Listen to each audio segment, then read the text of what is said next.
My brand new OBD2 breakout box. It's an upgrade of the bob that I've had going all the way back to gadgets number 22. Before I take that image down, notice how pins 4 and 5 are combined on that bob.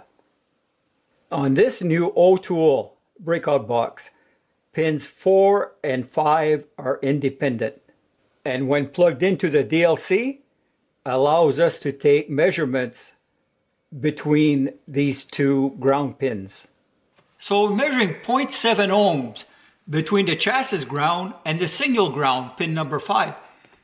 They're not the same, but if we were plugging in a bob or a dongle that bridged 4 and 5, then of course they would now become the same.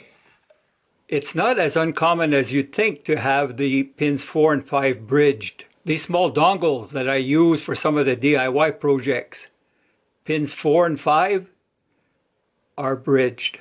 This Bluetooth dongle, pins 4 and 5 are bridged. This Innova scan tool, pins 4 and 5 are bridged.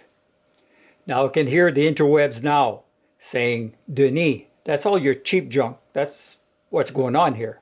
Well, this top-down bidirectional scan tool ain't exactly cheap. And you guessed it, it's VCI, pins 4 and 5 are bridged.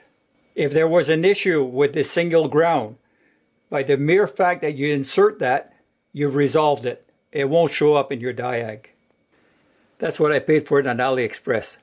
Them's Canadian dollars. Colorful, rapidly depreciating paper. Might as well buy something with it while you still can. There are three main reasons why I splurged for an upgrade. The first was the independent pins 4 and 5. Second is just the overall build quality of this, right? Going from this ribbon cable right down to how it's sleek, like it just radiates quality. And the third is that they throw in these breakout cables in the deal. That alone is almost worth the purchase price. Not sure why they would throw that in with this breakout box. Like, I don't foresee how these would be used together.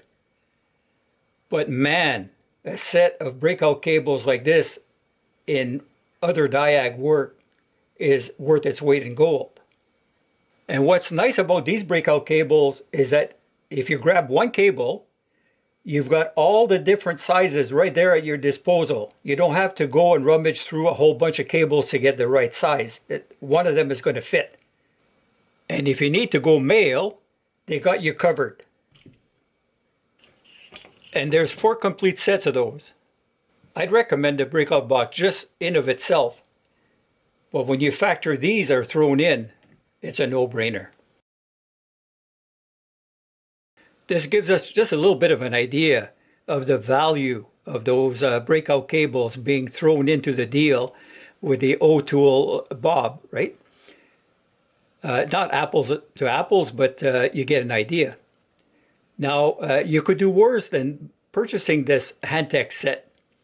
I know that the AES Wave kit is the gold standard, but that $270 price US for people outside of the States, like you're looking at $450 with tax and shipping once you get one of those kits. Like, you guys know I'm frugal. It ain't going to happen. But I do have one of these Handtech sets. And they're pretty nice. 4 sizes, 6 of each size, for a total of 24 cables. So one small gripe I have with those is that if you're using the female, then this male is bare and free to cause mischief if it comes in contact with anything, right? Like, I came up with a solution for that, right? It's like a 2-part thingy, and this bushing slips into that sleeve. There's a slit in that bushing, and the wire can slip through that. And the hole is made just the right size so it can go over that heat shrink, but stops up against here. This sleeve can just slip over here with a small dab of crazy glue.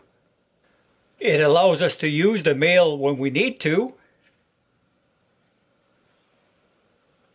but by sliding this over to have it isolated and not make accidental contact when we're not using it.